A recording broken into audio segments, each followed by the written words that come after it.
Yo, what's poppin', everybody? Welcome back to the podcast, another episode of Caffeine and Green. And per usual, before we get into it, I just want to make sure that you guys are heading down to, that's right, our own coffee shop. That's right, Caffeine and Green is now a brick and mortar, and I'm located at 3072 El Cajon Boulevard. That's right, San Diego, California, 92104. Guys, cruise on in. You can get any of your amazing coffees that you have seen on Instagram or if you see on the website. We're talking about that Issa blend. It's dark, it's chocolatey, it's bold, and it's the espresso blend for Caffeine and Green. We also have the Morning Sesh, which is a single origin Colombia coffee, and the all-knowing, notorious, single origin black honey processed natural coffee that we have here. It's a personal favorite, and it's a limited time. So, guys, limitado tiempo. That's right. Come in, grab a coffee, come say what up, and me and Sab will gladly greet you every single time. Caffeine and Green, baby. All right. My guest today is the owner of Cafeina Cafe here in San Diego. That's right. I'm talking about Andrew Benavides. He is my homie. He's been coming in. I went to his shop shortly before I opened the shop, and I got to talk to him, and he's been coming in the shop, and we've just been chopping it up, and I was like, yo, you need to come on the show. I want to hear your story. I want people to hear your story. It's super dope, and he's just a rad individual. He's killing it. He's a young man, and he has 4 years experience in this coffee game, and it was such an amazing conversation. And guys, I can't wait to share it with you. So without further ado, my man, Andrew Benavides. This is your time to shine, homie. Let's go. Give me caffeine and green. It's your boy Connor. What's good? Caffeine and green. And we're live. I was gonna say, and like right before we pressed record. Since I've been in this new space, people, like when I had the first couple like hundreds of episodes or whatever, it was like we'd like, oh, okay, start the podcast, and then we'd like, son, yeah. And then ever since we've been doing it here, even like a couple times before, people stopped doing it, and I was like, oh damn, like. I try to, and then so if I see somebody open a new drink, I'm just like, wait, crack it in the mic. Yeah. But either way, so salute, sir. Salute. So I was telling him not to do it. Okay, 1, 2, 3. Boom. See, that sounds so much better. That was on nice. The fucking, that was nice. Thing. Salute. Cheers, brother. So, for people who don't know, is that okay height-wise for you? Is that good? You good? You want to scoot your chair forward more? Yeah, I can probably do that. There, yeah, scoot your chair forward more. There you go. You seemed like you were stretching a little bit there. Okay, so for everybody who doesn't know you, I have Andrew Benavides in the house tonight. You are owner of Cafeina Cafe here in San Diego, City Heights specifically. Shout out. Where are you off El Cajon as well? No, it's more on University. So it's like University and 46th Street. So in the heart of City Heights. Damn, you're deep. Deep in City Heights. Deep in City Heights. Yeah, man. I grew up there too. Did you? Yeah, grew up in City Heights, but I grew up more like towards like Wilson. But I mean, I still grew up in the neighborhood. Grew up in the hood. Yeah. Did you go to Hoover? I did not. I actually got bussed out. Out? Yeah. To University City High School. So that's like more like towards like UTC. I was gonna say UTC. Yeah. Damn, all the way up there. Yeah, man. Fuck. So I would take the school bus when I was in elementary school, and then middle school there was like budget cuts. Taking money out of the schools. Yep. So at that point, my folks were like, all right, well now you have to figure out how to get there, and the only way of transportation was public transportation. Your parents just straight up said, hey, you got to figure this out. I mean, I had a cousin that helped me out, but they were like, yeah, you got to start pretty much. How old were you when that happened? I was like 15, 16. Damn. Talk about responsibility just thrust upon a young man. Dude, it was crazy, man. So once I started freshman year in high school, that's when I started taking the public transportation. So I would get up at 6 in the morning. And then I would have to be at the bus stop by a certain hour because if you miss it, then you have to wait for the next one. Then you're late to school, So waking up super early, getting to downtown by like 6:30, and then catch the other bus that took me all the way to UTC. Wait, you had to take a bus from City Heights to downtown to UTC every day? Every day. Twice a day? Yeah, and then the same thing coming back. For 4 years? Yeah, almost 5. Because even after high school, I did it for about a year in college before I built my first car with my mom and pops. which is a 77 Chevy Nova. Wait, you're a car mechanic too? Nah, man, no. I have no patience for cars. Okay. So Fair enough. I kind of looked like I was building the car. I would sometimes pick up like, the grinder, Socket wrench. I was more of like the handyman, but I've learned a little bit, got a little bit handy through that process. But yeah, man. So graduated 2011. Damn. 2011. Dude, that's a full 7 years after I graduated high school. Really? Oh, yeah. Right. I graduated in 04. 04? What was I doing? 04, baby. What was I doing in 04? I was like, I don't know, like sixth grade? Wait, how old are you? I'm 28 right now. Okay, so yeah, I'm 8 years older than you. Damn. So 28 started, and then started Caffeine at 24. I remember, yeah, that was the whole thing. I remember when we started talking, when we first met, you told me that, and I was like, actually, I knew how old you were, because I said, wait, how old are you? Yeah. And you were like, yeah, because I've been doing it for 4 years, but I started at 24. And I was like, I just wanted to hear you say it, because, obviously I can do the math, but I was just like, you've been already doing this for 4 years? Like, that's so fucked. Like, that's so crazy, dude. It's an experience, man. Like, when you're 24 years old, like, and I'm 28, but 24, you don't know shit. You don't know anything. And correction, I'm 36, and I still don't know what the fuck I'm doing. That's every day, bro. Like, that's what I'm trying to get at. And even then, man, like, you still really, truly don't know much. I've talked to, like, older folks that are, like, 50, 60, and they're like, I'm still learning. I'm just like, okay. Puts life in perspective. Always. But see, at the same time, it's like, are you striving for a goal where you have to stop learning? Hell no. Dude, it's an ever-going process. It's going to always keep going, and you're always going to keep learning. And exactly. There's always something that can challenge you to be better. And, I feel like it's that age-old, saying is like, if you don't use it, you lose it kind of thing. Like, kind of true, man. I mean, if you just stop, like they say, if, you didn't get old because you stopped skateboarding, you didn't stop skateboarding because you got old. You got old because you stopped skateboarding. Right. Like, exactly. bro, Exactly. But I mean, the slams do hurt. Shit, I can. Yeah, I'm not the best skateboarder, but I can only imagine. I stay on four wheels, but in a box car. In a box car. What kind of? So you went to high school. You went to college. You didn't go straight into coffee. What did you do in between that time? So after college, right? Your folks put this pressure on you. Go to college, try to get a degree, do something, or you just go to make them happy. So that was my reason. I was just to make them happy. Like, okay, my kid's doing something. And it was fun, though. I met a lot of cool people. Then I started just trying to figure out what I wanted to do. And I went from Mesa College, and then I had to transfer over to Grossmont because I failed my algebra class 4 times. 4 times? Yeah. Damn. And people were going to, dude, 4 times. The first 2 times, I just didn't understand squat. And then the 3rd time, I kind of tried, still failed. The 4th time, I just stopped going to class halfway during the semester.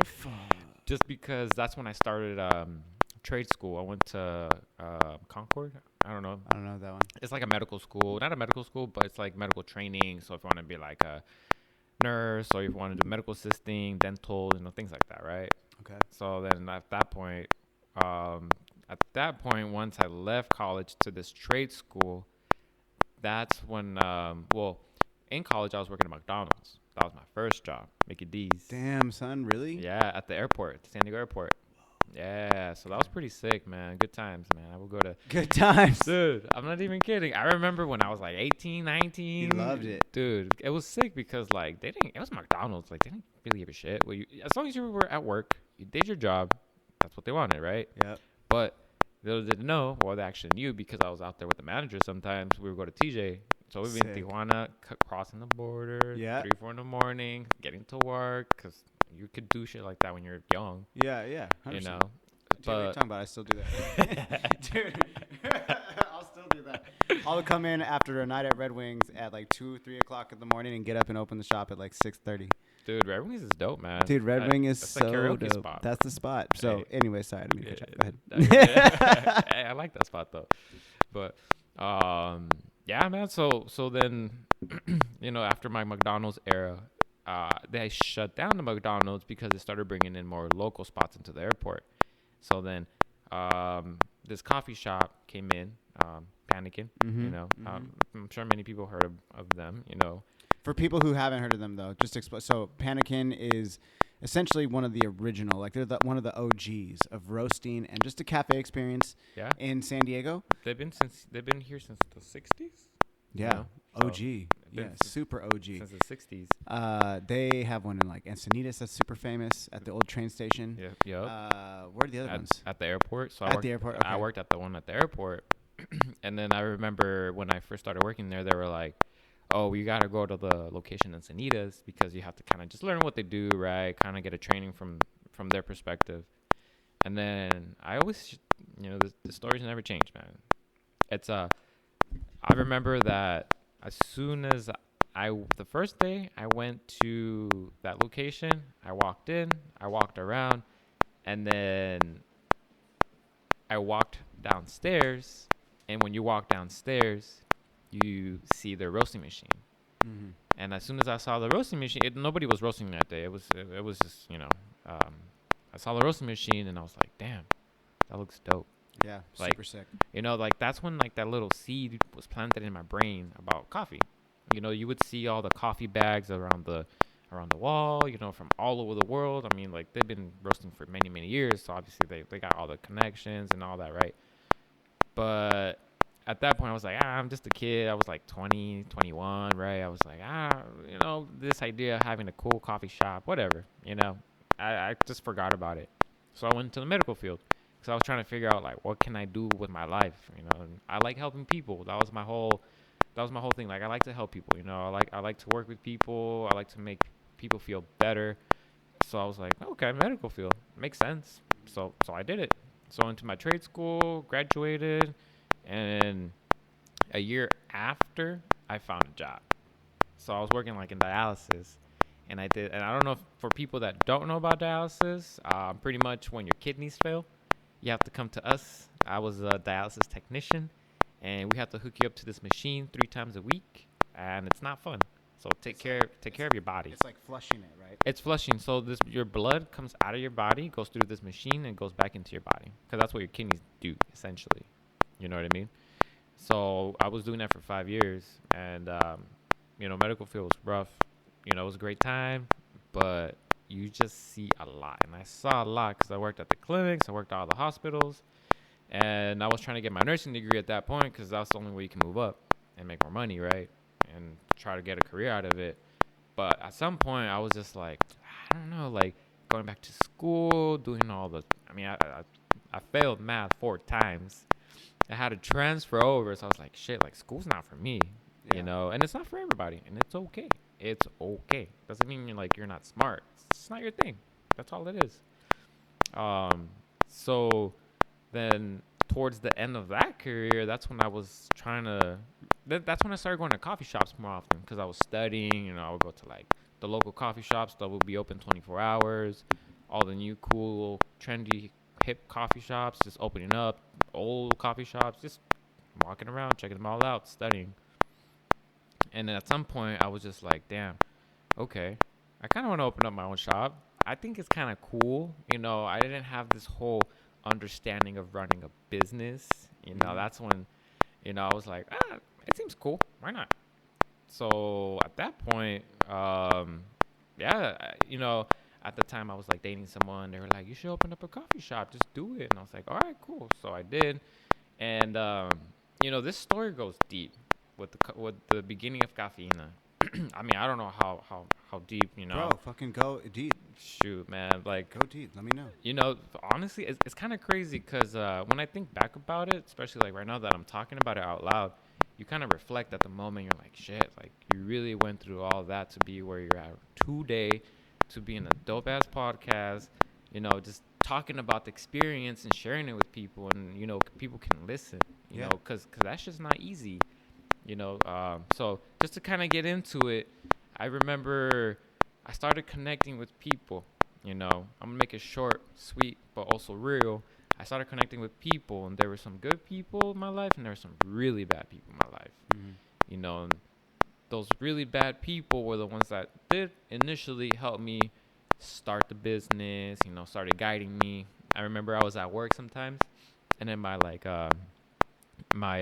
manager would come into the office where I was at, because I ended up at a desk job towards the end of my like medical career, and then I was honestly, man, dude, I was just Googling how to open up a business. I was Googling how to open up a coffee shop. What do you need? You know, literally everything. I was just Googling, searching, reading books, asking questions. I would ask some like coffee shop owners, like, hey, like, you know, I want to open up a coffee shop. Like, what do you think? Like, what do you do? Like, you know, they were more than kind enough to kind of just give me like a very general idea. Like, well, you need this. You need an RO machine for your espresso. You know, you need some licensing. It's very general stuff. Permits. Stuff like that, yeah. Yeah, just the general stuff. But I mean, I didn't know. Yeah, you have no idea. No idea. You never even worked in a coffee shop other than the Panikin one. Just panicking. How long did you work there? I was there for about a year and a half before I So long enough to kind of know like what goes into making some coffee. Yeah, like but nothing maybe like the bare bones or stuff like that. Yeah. Not and at the panicking at the airport's not the same like working at or being at the cafes, because over there it was just like you push buttons. Yeah, I mean you're in the airport. It's quick. You know, go. That's it. You just push buttons. You steam some milk. You pour it over. Latte. There you go. That's it. Super simple. It's super simple, you know. But the concept, that idea of making a latte, was cool. Yeah, you know, I enjoyed it. Mm-hmm. You know. So I lost my train of thought. But yeah. So you know, started asking questions. Started going around town, and then I started like really developing this idea of the coffee shop. So I was like, I immediately went to like, okay, well, I want to have a Dia de los Muertos, you know, have the sugar skull. The reason why we have a sugar skull for the logo is because my birthday is on Dia de los Muertos. It's on Day of the Dead on November 2nd. Yes. So that's, you know, for apparently a lot of people are like, why a sugar skull? Well, there you go. My birthday's on Day of the Dead, you know, and that was like, and I was like, it kind of works. It was cool, right? It was a cool idea. Why not? Yeah, why not? Yeah, why not? So, and then I have a skull. I did. I fucking love that shit. Yeah. And I love that shit. Super. I need a T-shirt though. Dude. Got you. I'll get one after this, for real. Yeah, man. So, and then the name Cafeina, I won't forget this day. I remember I was driving on the freeway, and I was just trying to like figure out a name for the business. I was like, what am I gonna name it? Like, it needs to have some kind of cool name, something catchy. You know, something that makes sense, something that people can like kind of say it like easy, you know. And I was like saying random names like green coffee, green bean, or cafe green, or whatever, right?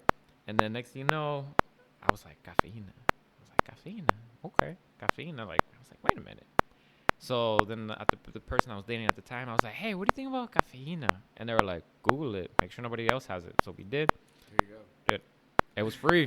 No, That's a good response. That's a really good. It's like, well, you should probably just Google it. Like, don't even get hyped on it now because somebody probably has it. And you know what? Nobody had it. Nobody in California. Somebody in Florida has something called Cafeina, but it's like Cafeina Grill Club or something. Yeah. Super random. Different. Super It's different. Yeah. And then there's like another Cafeina like in Mexico, but it's Mexico. Yeah. Know, so it's a different country. Yeah. Doesn't matter. Yeah. So I was like, cool. Cafeina works. And that's how then literally I was just driving on the freeway, pulled up at a red light. I just said the word caffeine and it stuck. That's sick. That's how I found the name. And then, so how long from the inception of the name till like breaking ground, Shit, dude. or even like finding the space? Like, how long did it take you to find a space? You know what's crazy? So I was still working in the medical field, right? So I was still in the offices, and this person that was helping me, right? Mm-hmm. Start this business. And then the reason why I say like that is because I remember I told this individual, I was like, yo, like, I want to start a business. And they're like, oh, okay, cool. And then they're like, he's not serious about it. And then I started like doing stuff, right? I started moving. I started like getting some random stuff to get this business going. And I told them what I was doing. They were like, oh shit, this guy's serious. So at that time they were like, oh, well, I can help you. And, I was super naive, man. I was like, I was 23, about to turn 24, because this was like around October 2019, right? My birthday's in November. So I was just like naive ass kid, just like trying to figure shit out, telling the whole world all my ideas, what I want to do. And they're like, oh, okay, cool. But in reality, and it kind of sucks, but this is for you guys out there, the audience, to know, you know, you got to be careful because, you know, I told this person my idea and they're like, okay, cool, I can help you open it. And then they did, but then they started charging me, right? They started acting like they were like some kind of like big time shop person that was able to like open up businesses and do this and that. And at the end of dude, I was so stupid. I was so naive. Super interesting. Man, the story goes, it goes super deep. But you know, it takes, you know, I don't want to take up the whole hour just talking about that individual topic. But you know, so I was just listening to everything they did because I was like, oh crap, like, you know, I had trust. You know, I trusted people too easy. So, you know, towards the whole process, we started like in November in 2019. And then, you know, dude, everything came out of my pocket. Like I took out my savings, I took out all my retirement, and don't do that. You know, I maxed. Well, we can talk about that off the air, but like, yeah, dude, no, fucking whatever. Go Yeah, ahead. I maxed out all my credit cards. I took out personal loans, you know, and at the end, and I had to borrow money, so I had to ask my folks, you know. I was like, yo. Towards the end, they were like, oh shit, this idiot's doing it. Like, Yeah. like, you know, like if you know how my dad is, he's like one of those old pops. He's like always talking shit, whatever. But he's like, damn, this who's really doing it. Oh damn, okay. So you know, I was like, hey, like I need a little bit more funding, because I have to finish like doing the build out. So, you know, all this was going on towards like November of 2019, December. And then this individual, you know, that was helping me, they got to a point where they didn't even know what was next.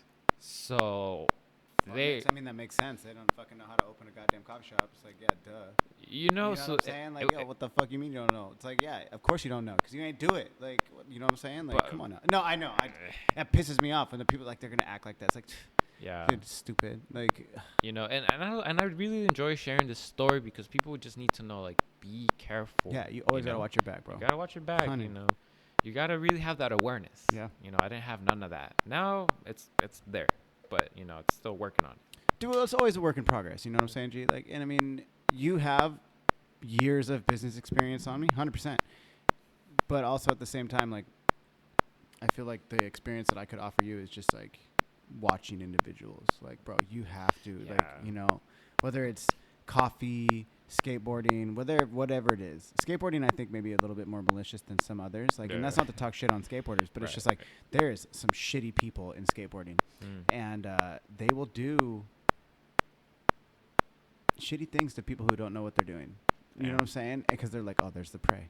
Yeah, You know what I'm saying? And that's how they look. That's how exactly how they look at you, bro. Yeah. And for good reason, because you are. And it's not you Yeah. specifically. It's Right. anybody who doesn't have the experience or know or have anybody looking out for them or telling them what to do.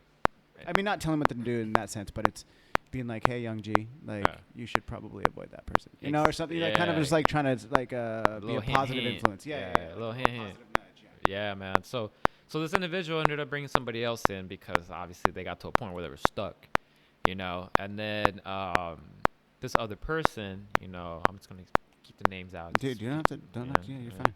But you know, this other person was actually a good person, you know, because then they really started getting to the nitty gritty. They really started getting to the actual, like, okay, well, where's your marketing? You know, like, do you even know who your audience is? Like, do you even know the neighborhood that well? I know you grew up here, but like, you know, Yeah, your demographics. Like, who you gonna, what's going on in your neighborhood? What are you gonna be able to do for your community type shit? Yeah, yeah. Exactly, all those questions, right? So I was like, oh, I didn't know that was a thing. And he was like, yeah, like, don't you want to open up a coffee shop, right? A business? And I was like, yeah, but I was a nursing major. And he was like, oh, crap. Well, yeah. Yeah. I mean, So he was like, okay. So I got to whip up this kid, you know. So through this whole journey in the beginning stages before we open up the doors, the first person that helped me out, we had a really, really big fallout, which was a blessing, to be honest. Because they were sucking me out of like money, just saying like, oh, I need money to help you for this, I need money for this, blah blah blah. And I was like, okay, just throwing it like it was water, you know, just like whatever, just making it rain, right? Yeah. So that individual, it's kind of like funny, but that first person I work with that brought the second person in to help me out with the rest of the stuff, that second person was like, hey, look, I'm just going to tell you. He pulled me aside one day, and he was like, hey, I'm going to tell you right now, don't trust everybody that's around you. I'm just letting you know, be careful. And obviously, I didn't understand then, but now I know who he was referring to, right? Mm-hmm. So then, and then I had other people, like the contractor came in, and then he knew this other person, the first person that helped me out, right? Hopefully, you guys are following the story. Yeah, they got it. Okay. Yeah. I know I'm going back and forth, but people started coming in. They're like, "Yo, talk about Sally." Sally, everybody knew who Sally was. Sally was being sketchy. Sally was being sketchy, and then we had John. John was the savior. Okay. So Sally was sketchy. John was the savior. So Sally, when I started with Sally, she was doing all these things, and then John was like, "Yo, be careful with Sally because I don't know about Sally because she doesn't know too much, man. Yeah. There's a little history about Sally, so be careful." Okay. And then other people started talking to me about Sally, and then eventually, once we had that fallout, then I was like, "Oh, damn," So that was it. We had the fallout, things happened, end of that story. Yeah. So that happened around January, and then 2020. 2020. Okay. Or 2019. 2019. Because we started in 2018. Oh, okay. You were saying 2019. Oh, sorry. Oh, yeah, because I was like, damn, right before the pandemic. Oh, Okay. yeah, my bad, you guys. So 2019. 2019. Okay. And so we started in 2018. Yeah. In October, November. And then 2019 roll around, then we started, after all that craziness happened, then we really started, like, building it out. I mean, I didn't come from money. Like I said, I had to pull out money out of everywhere. Literally pull money out of my ass to make this build out, And next thing you know, like, dude, it happened. It was like day and night because we literally built out that space in, like, 4 or 5 months. Yep. And then we opened up in March, had a soft opening, and then our grand 2019. Okay. Soft opening. I forgot what day, because our grand opening was on April 20th on 4/20. Oh, sick. Yeah. Fuck yeah. 2019, man. Damn. 420, son. Yes, sir. Yeah. That's super dope. Yeah, so it's kind of funny because, like, a little side story. If you go to the shop and then we have a little lock for the bathroom, the code is 0420. Yes. And everybody's like laughing, and I was like, "That's the day we opened up, you guys. Come on!" Like, just fucking stoners. Fucking stoners. Get your head out of the gutter. It's just numbers, man. It's just numbers, bro. But yeah, man. So So you know what? We opened up 2019, and present day today, right now, what is July 18th, 2022? I have no idea. I think so. Yeah. No, it's the 19th. Ah, shit, 19th. Sorry, you guys. 19th. That's the computer says it right here. Dude, I never know what day it is. Never. I never know what day, and I'm literally like, I just know I have to be at the shop every day. Dude, yeah. Just be at the fucking shop, and I like. When I have to check my goddamn calendar every day. I'm just like, dude, when I talk to my regulars and my customers, I'm like, "Happy Monday," and they're like, they even kind of question it too, and they're like, "Oh yeah, Monday." I was like, "Oh, yeah, happy Monday, you guys." Yeah, happy Monday, guys. Enjoy the week. Enjoy the week, So, dude, I literally the other day I was doing a video for Instagram, and I was like, it's like, fuck. Thursday. It's Thursday. It's Thursday, guys. Come through, say what up. Dude, every day, like, once I open up the business, like, all your days just mesh. They literally mesh. Like, I always as a joke, I tell people, like, today's my Monday. Even if it's Sunday or if it's like Wednesday, I'm like, it's my Monday, because I work every day. I mean, every day's obviously, a Monday, yeah. Shit, every day is a Monday. Every day's Monday. Sundays do kind of feel like a Sunday a little bit like a Sunday. Every other day, though. It's Monday. It's a Monday. Just 100%. And even, like, when I go to Mexico, like, because every day, I work every day. Even on, like, a half day off, the most I'll do is, like, a half day off. I'll usually work from, like, if I do a half day, I'll get here at 6:30. 6:40, and then just be real, 6:55, sometimes 7:02. Either way, who's counting though? But I'll be here till like maybe like 11, and then I usually head out to Mexico, and that's my thing. But then I'm back from Mexico by like 4 or 5, so usually the cafe's still kind of open. Like, Zab is cleaning, and she's like, "You're already back?" It's like, dude, well, yeah, like we just went to go eat and chill, dude. Yeah, and then come back. It's always nice. Shoot, man. Gotta get that time off. Dude. I mean, that's the only time I take off for myself. Other than that, I'm here or I'm at home working. It's always something to do. It never Always. stops. Dude, it's just like my grandmother always used to say. My grandmother would literally just be like, mijo, there's always something to do. You're never going to be bored. And it's like, fuck, grandma. Like, all right. Like, we'll just go do something. For real, man. Dude. Damn, man. I mean, shit. My grandma passed away many years ago. Yeah. Rest in peace. R.I.P. You know? R.I.P., man. Mine just passed away. Yeah, she was a G. She was 94. 90. Dang. Yeah. 94. Yeah, 94. She's a G. I'm getting her name tatted on my neck on the 5th. That'll be sick. Yeah, right here. It's going to say Otilia. Otilia, that's her name? Yeah. That's a nice name. Otilia. Thank you. Thank you. Nice name, man. She was G. What about your grandma? Her name was Elida.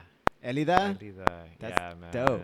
But shoot, I was a kid. So when she passed away many, many years ago, I think like 2004. Okay. Yeah, 2004. Damn, back in the day. Yeah. Yeah. Dude, mine, yeah, I think it was last December? October? No, I know exactly what day. It was October 1st. Dude, talk about craziness. The day I opened my business, a year to the day she died. Really? Yeah, so I opened up. No, Caffeine Green was the podcast for 4 years. It's 4 years now. Oh, dang. Okay. But when I opened up the roasting aspect of it, it was 10/1/20. 10/1/20. Grandma passed on 10/1/21. I was like, damn, son. It's like a super crazy theme in my life. I meet hella people that have my birthdays of significant others. Interesting. Yeah. Dude. Or close friends who have the same birthdays as my parents or something. It's weird. Dude, it's just the universe, man. Mm-hmm. You know, it's a lot of people out here. It's a small world, and the coffee shop world, the coffee world is very small too. Dude, the San Diego coffee scene's pretty small, especially the more you get into it. Yeah, I would say. And I'm still getting into it. You know, I'm always in the shop still, so it's hard for me to go out. You know, to now I have a little bit more time because I have a team. You know, I have an amazing team that really, you know, they I appreciate them a lot, man, because they're like, yo, Andrew, take some time off, man. I was like, no, but I feel like I gotta be here, and they're like, no, they kicked me out of the shop. You know, they're like, no, take some time off, and I was like, thank you guys, I appreciate y'all, because I need that time off, man. You grind away all the time. Grinding is good. Yes, we gotta grind, but you need to rest. You gotta remember to rest, man, because it's debatable. It's debatable, dude. Honestly, man, when you rest, you come back 100%. You know. Debatable. Debatable, bro. I was like that. I know, man. I know. Trust. Well, me. I just came back. I only say this because I just came back from. I went to Guadalajara this past weekend. Dude, it looked super dope. Man, it was super fun. It was super fun. Torta ahogada that you put on your IG looked fire. That was the fanciest torta ahogada I've ever seen. Man. Dude, the torta ahogada is probably the best sandwich I've ever had. You gotta if you ever go to Guadalajara, definitely go to Cafe Pal Real. I've been there once. You been there? Yeah. Dude, that shit is the But I went for tequila though. I went to go visit some of my. Oh no, I'm talking about Cafe Pal Real, the actual this restaurant, the restaurante. Okay. Dude, fucking absolute bro. I got this a mini torta ahogada. I got that one, and then I got a chico version. They call it the chilequiles chicos. Okay. And so I got the little baby version of it. So I had 2 plates in front of me, and then I got a cafe old fashioned. Okay. Which was just like a espresso shot and an old fashioned. It was whatever. It was fun. Okay. Because I didn't want to get a Carajillo because I get a Carajillo everywhere I go. Yeah. I just once I saw cafe old fashioned, I was like, oh, maybe this is another drink I can add to my menu. And then I was like, well, I'll just stick to Carajillo. Yeah. You're like, I'll just go. It was okay. Yeah, it wasn't the best. Yeah. But hold on one sec. All right, I'm gonna. We are back. That's right. All right. Sorry, I had to get myself another beer. We don't have an assistant in here, so I just. Yeah, dude. No, Guadalajara was amazing. I super love it down there. Did you try other coffee shops? I mean, I saw you. Oh yeah. Different. Yeah. What's the most memorable coffee shop that besides that one, or in Guadalajara specifically? In Guadalajara specifically, when you went on your trip, and what was your favorite drink out there? It's hard to decide. Dude, honestly, we went to this one that we ended up going to the most was the Coffee Legacy. The Coffee Legacy. Yeah, we were told to go to Cafe Estelar, but we didn't have a chance to make it out there. Dude, we just focused on a lot of skateboarding. Okay. But the Coffee Legacy was they're a roaster. They have 2 locations in Guadalajara. Okay. And this one happened to, it was just around the corner from our house. Literally, like, you walk out of our apartment and we just fucking walk to the end of the block, and it was like on the left-hand side. It was super dope. Nice. But that's also, like, if you watch this, like, my story, there was like a little kid who was like, I was like, ¿Puedo pagar con mi tarjeta? He's like, sí, pagar tarjeta, sí. And I was like, yeah. He's like, follow me. And he said it in Espanol, and I was like, we followed him, or I followed him. And then he, like, it was hella funny, bro. This kid couldn't have been older than, like, bro, he had to have been like 7 años, like A young kid. super young. And then fucking, But sharp. Sounds like he was like. dude, he was telling me what to do. I gave him my card. He fucking told me how much it was. Press here, do this, sign here. And I was like, gracias. I was like, mi amigo, gracias. Yeah, He's like, see? And then I gave him, like, I just, like, because he was bussing our table, too. Oh, okay. And then I fucking, I left, like, $3, like $3 US, like, on the table. And he's like, amigo, you forgot this. And I was like, no. And I was like, para ti. Yeah. And he, pa ti, or like, para ti. And he was like, see? I was like, see? He's like, gracias. And I was like, fuck. And my roommate was like, dude, he's so pumped, you know? And it's like, bro, little homie's killing it. Like, what's your fucking excuse? Like, granted, it could be a family business, whatever. Dude, when I see that, like, in my opinion, see, like, because I've kind of had this conversation the other day about, like, I think it was on the podcast, actually, about, like, gentrification and stuff like that. Like, right. people feel weird, especially if they're, like, white, moving in to, like, Chula Vista or something like that, because it's getting gentrified over, like, down on 3rd Ave. Dude, oh my, 3rd Ave is different. It's different now. Different. But, like, my whole thing, my angle on it when I was talking about it on the podcast is, like, well, why would that be a negative thing in the sense? I mean, I could get it from the gentrification part. I get that. Yeah. But I like to look at it as, like, this is an opportunity to let people bring themselves up or to strive for something more if they want to stay in that community and keep that community represented the way they want it represented. So, like, Mr. Fab, he's a rapper from Oakland. Yeah. And people are, like, it's getting gentrified in Oakland. Yeah. And he's, like, a big-ass advocate for keeping Oakland. And, like, you know, he's a black entrepreneur, and he's a rapper, and he's successful, and he has a clothing shop in Oakland now, and he's holding it down, and he's keeping Oakland kind of thing. And that's the way I look at it. Like, for Chula, it's like, dude, I love, like, probably my favorite part, even though I look super white, is, like, the biggest part of my culture and who I am as a person and, like, my identity would be, like, is my Mexican heritage and my culture. And I make it a point to try to practice Spanish every day and get involved with people in the Mexican community and just do more for that aspect.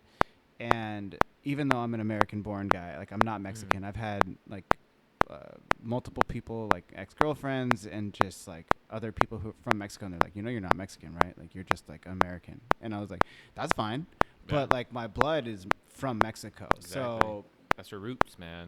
And that's why we went to Guadalajara. Me and my roommate, we fucking, his family's from there too. So that's my family. All my roots are from Jalisco. And for me, man, like, my background, well, you know, I'm not Mexican, actually. My background, I'm from Honduras. I remember you saying that. I'm from Honduras and Salvador. So, you know, so my mom's side, she's from Honduras. And from my dad's side, he's from Salvador.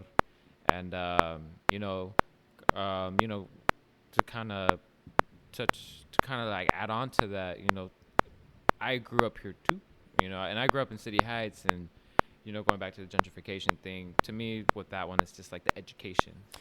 It's another way to put it, yeah. Another way to put it, you know, it's the education, you know, and for, something that we want to do at Cafeina is to really create a hub where we can educate older folks in the community that have been there for so long, you know, try to figure out that aspect of the business, you know, how can you still be in your own community and not get pushed out, you know? And that's what I'm saying, dude. You're putting it in such a different way, and it sounds better coming from you. It's like, I don't know how to put it eloquently, but, like, what you're saying is exactly what I'm thinking. Like, and you yes, know, bro. It's all education, man. But, you know, and, you know, I don't come from a background in political science or, you know, like, going to any, like, rallies like that. You know, I come from a medical background. Everything that I've learned was through the business, talking to community members. And honestly, just learning through the community, that's how I've learned to be in the communities, to talking to the community and be out in the community. You know what I mean? Well, yeah, you got. It's like that can go to anything that you put it. Like people are talking about police, for instance. Great example right now. What's wrong with police? They're not even policing the communities that they fucking live in. You know what I'm saying? Because they're not a part of the community, bro. Yeah. You know, and that's like a big thing. It's you have to be part of the community. You have to be out there in this, like, for lack of a better term, in the streets. You got to be out there. You got to know what's popping with people. Talk to people. Know what's good. Like, how can you help the people around you, whether it's speaking the language or providing a service that's going to help people get through the day? Yeah. Instead of just kind of coffee. There you go.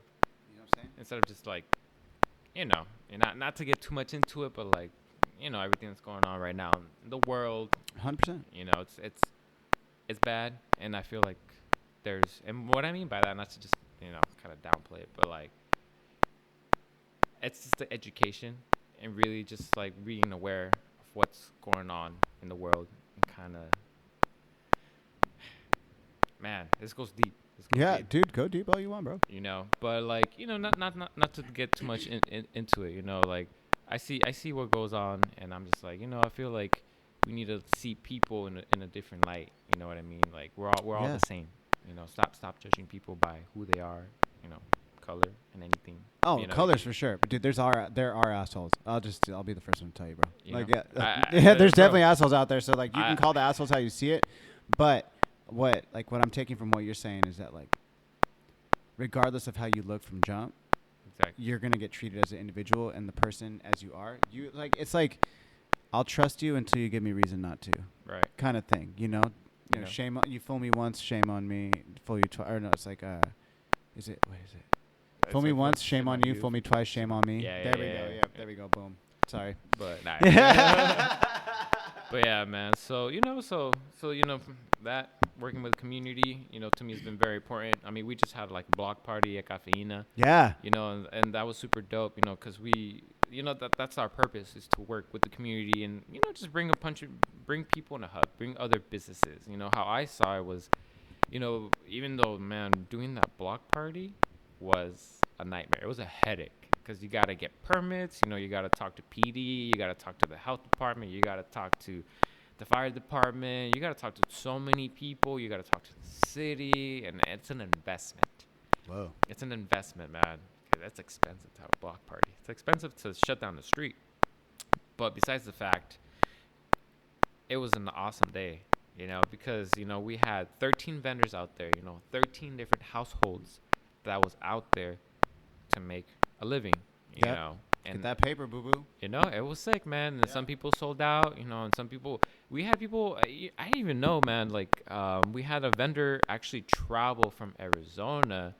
They were super dope. They live like in, what part of it? Like, not Tucson.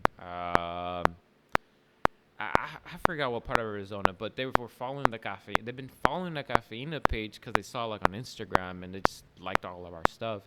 And it was like a super dope couple, like they did like a metal kind of like imprinting like on the spot, Sick. Yeah, so the whole point of it was like to build a hub, build a space where people can just come out, have a good time, sell your product, make some money, but also at the same time just communicate, connect, build a community. Build your network, bro. Exactly. Yeah. 100. Shoot. So, but I did want to kind of go back to the whole, where I'm from Honduras and Salvador, because I just had an origin trip. That's right. I did. And I just went to Honduras. Oh, you went to Honduras. Wait. You went to Hawaii, though, too. I did. I went to Hawaii and Honduras. I went to Hawaii for a little vacation. First? I went to Honduras first. Okay. So I went to Honduras first because in 2020, March of 2020, I was supposed to go, and that's when the pandemic hit. Yep. And I won't forget that day, that whole month, man, because I was ready to go. I was ready to fly out, go to Honduras. Like, I'm from Honduras. So I was ready to connect with my roots. And then the pandemic hit. Dude, I lost all my money for the plane ticket. Yeah, 100%. It was like $600, like, nothing was it was a mess. Oh, bro, I know. I lost a trip to Mexico City, so I get Dude. you. I feel your fucking pain. Yeah. It was a mess. It was a mess. But 2 years later, once the pandemic started to kind of clear a little bit, things started to open up again. I went this year, 2022, in March, and I'm a big believer of like things happen for a reason. Mhm. You know what I mean? And I was not ready at the time because I was barely a year into the business. I really didn't understand the purpose of why I'm in the coffee industry. And now with the experience that I have, talking to people, working in behind the bar, just like reading books about coffee, I was just like, oh, this is why I'm in the industry. This is why I do what I want to do, and this is why I will continue to keep Cafeina open until I die, or whatever happens in my life, right? But you know what I mean. So this year, 2022, in March, the origin trip happened, and man, when I went to Honduras, when I landed, I cried, man. I really did. Because it brought me back to when I was a kid, which was the last time I went to Honduras, which was almost 13 years ago. Damn. 13, 14. And, that sentimental feeling, that emotional feeling that, like, you're just back home. It is your second home. Yeah. You know what I mean? And You feel more at home in a place where you know that, like, a part of you has lived. Like, your DNA almost. yeah, man. It was amazing. And I just remember like the people from the co-op that picked me up, Proexo, they picked me up at the airport. Dude, from the airport, like it was crazy, man. Like, and then in the car was this he's kind of like a journalist from PRF. It's like Produce Forum or Produce Roasting Forum, which is how I found this like origin trip through like Instagram. And what they do, Instagram. yeah, man. I found PRF through Instagram, and then I was like, oh, they're doing these origin trips, and then they're like, oh, they're going to Honduras. So I DM'd them, and then somebody responded like right away, and that's how I connected with them, and that's how I ended up going to this trip to Honduras, just like that. Damn. Yeah, Produce Roasting Forum, PRF. So what they do is just pretty much bring roasters, and I was not a roaster at the time, and I told them, and they're like, well, if you're interested in coffee, like, just come through. Yeah, they're gonna take your paper regardless, bro. Yeah, like, yo, just come through. Pretty much, But hey, you know what? I'm glad I did it though. Fuck yeah. I'm glad I did it because. Fuck yeah. So when I went this year, man, like I went to Honduras. I remember I was at the airport, and then it was 6 hours from the airport to the farms. Jesus. 6 hours. Did you sleep on the farm? Not on the farm, but like close by. Okay. I was like at their fancy hotel over there in Honduras. Like it was a nice hotel. But it was literally like close to the farms. But I remember, as we were driving to the hotel, though, we got to the hotel first. We stopped at different coffee shops, and man, in Honduras, the coffee game is strong. Yeah, dude, the fucking coffee in Honduras is fucking fire, son. Dude, it's strong, and I'm not trying to be biased. Dude, I'm not. There's no bias needed, bro. I've roasted coffees from Honduras. I've worked with a lot with coffees from Honduras, like in other jobs that I've had, and it's like, dude, Pablo from Inter-American. I don't know if you know who Pablo is. He gave me a coffee green in a straight up fucking like Grain Pro bag. Yeah. And he like brought it to like a job that I used to work at where they had a roaster, where I was a roaster at. And he's like, hey, like I have no profile on this. I don't know density. I don't know meters above sea level. And I'm like looking at the bean. I'm like, do you know if it's porous? And he's like, I don't know if it's porous. And so like I did one batch of it. I think he brought me like 4 little mini bags of like Grain Pro bag. Dude, they had to have been like maybe 5 pounds each, maybe. Yeah. And then I had like 4 tries at it. And by the last one, I was like, oh, I got this. Like I got the heat. I know how the bean was responding. I was like, it wasn't too porous. It was like kind of a medium dense bean. Gotcha. And I remember cupping it, and I was like, damn, it's actually pretty fucking fire. And I remember getting a text from Pablo, and like, if you don't know who Pablo is, like Pablo is just like, I heard of the name, but dude, he is. You need to talk to him. He is just a wealth of knowledge. He's been on the show before. He is a fucking amazing person. He's very, extroverted, but very eloquent and very smart, and he knows how to pick a coffee Okay. to like the umpteenth degree, bro. It's like, I gotta pick his brain. yo, if you talk to Pablo, like if Pablo says your shit's good, your shit's good. Okay. Like real talk. Like you don't like. He's just a big deal, in my opinion. And like in the coffee game, 100%. Like 100 always respect for Pablo. But he gave me some coffee from Honduras, and he did that, and I was like, "Yo, this coffee's pretty fire, bro." Like, like so. And Honduras is you know, they're definitely like upping up their game in the coffee world. You know, they're definitely getting up there for sure. But Like processing methods, or like what are you talking about? processing methods, you know, different ways of like cropping, you know, new methods of cropping, you know, just like In terms of what? What do you mean cropping? so well, like new methods of how to produce more complex beans, you know, better ways of figuring Like out cross pollinating between like genotypes. that definitely.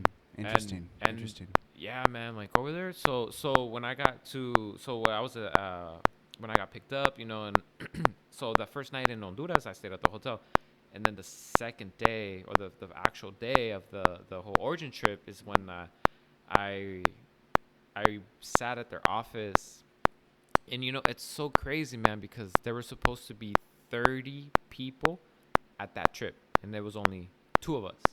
It was myself and this other guy from Poland. There's supposed to be 30 people, and only 2 showed up. Only 2 showed up because that's when Omicron started happening, so people were scared to travel. Oh, fuck all that. And I was like, I'm just gonna wear a mask in the airplane. I gotta do whatever I gotta do. I just have to go to Honduras. That's what's popping. You know, Yo, I fuck with that. Super tough. Like, Yo. dude, I had to, man. Like, I don't care. Like, I'll throw the mask on. I just need to be where I have to be because I gotta do what I gotta do. Yeah. You know. So anyway, so I was there. It was only 2 of us, and they were like, yeah, like we were expecting like 30 plus people, but only you, and then this other guy from Poland, Lucas. His name is, but it's like Lucas or Yeah, something. yeah. You No, know? I got you. Yeah, man, he's super cool dude. Like he's super knowledgeable in coffee, man. Spoke English. Spoke English, you know, and he knows Spanish too. Did he speak English? Yeah, habla español. I was super impressed, man. I was like, because they're so much more talented over there. Like, they just fucking know what's up. I'm sorry, like, yo, that's real. Like, dude, this guy was super dope. But so, anyways, like, yeah, man, we started, you know, they did the whole like introduction. You know, you're gonna meet all these farmers, you're gonna meet all these folks, you're gonna go here. This is altitude, all that info. I remember the first farm we went to. It was shoot, I forgot his name, but I just won't forget that moment when we drove up to his farm.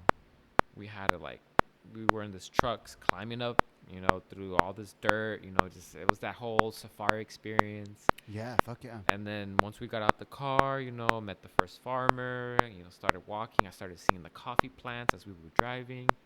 And then we got to Like in the full cherry, like on the tree, or were you seeing them like on like raised air beds and shit? on both, everything. Both, man. everything. Just like the whole coffee farm experience. Coffee farm experience, man. Dope. It was March, so they were towards the end of the harvest in Honduras. Okay. They were finishing up the harvest in Honduras in March. And I just remember going up to my first coffee tree, touching the coffee tree, and I picked the cherry out of the tree. And then the moment I looked at it in my hand, and I actually popped the cherry bean from the tree, Yep. I was like, this is it. Yo. This is why Caffeine exists. You know? Yo And también. Same.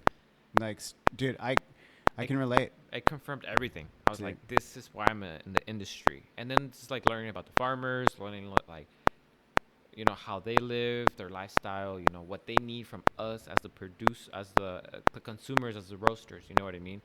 Like, how can we help them have a better way of living, a better lifestyle? You know, so it was a great experience, man. Honestly, ever since then, it just confirmed everything.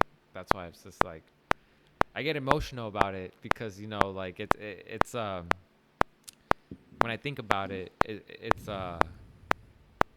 you think about them, you know, you forget that it's not about you. It's not about really Cafeina. It's not about anything around you, but you just think about the farmers. You know, I don't know. That's how I feel about it, at least. You know, when you're there and you talk to them and you're with them, you're with their families. Like, I had dinner at their own house with one of the farmers, you know? So that's how, that's like, it just, dude, Cafeina, like, you know, and now through this whole experience and learning that side of like the importing, exporting, we're finalizing like our negotiations with the Proexo, the co-op in Honduras, to bring the green coffee here to San Diego to start roasting. Fuck yeah. You know what I mean? Start roasting. Yeah. And I bought a roaster. And Yeah. dude, that's the next step. Yep. So now you're gonna be roasting for Cafeina. Yeah, man. Are you gonna be the head roaster? I will learn to become the head roaster. Yeah, You know, and honestly, man, I would love to learn from you because I know you got years under your belt. You know? 7 years, bro. 7 years under your belt, and dude, It's coming. so and Wait, is it 7? Wait. Fuck. Hold on. 2016 is when I started. So 16, is that 20? that's 6? 6 years. 6 years. I'm going on 7. There you go. I'm going on 7. Thank you. Holy shit, bro. Like, Dude, time just flies, man. Time just flies. you know, But I'm a big proponent of like manifesting whatever you wanted, and like, and it's true. yeah, no, it is. Dude. 100%. It's true. I have a journal that I still keep with me, and it is yes. It's like It it definitely. I look back on it like when I started in coffee, when I was just washing dishes, working 7 days a week, driving Uber. Like, dude, my schedule used to be, I worked at a spin studio. I went from working like a $50,000, like, or maybe like 60K. I don't remember what it was. A salary job. Work whenever, you know, making money, chilling. It was fine. And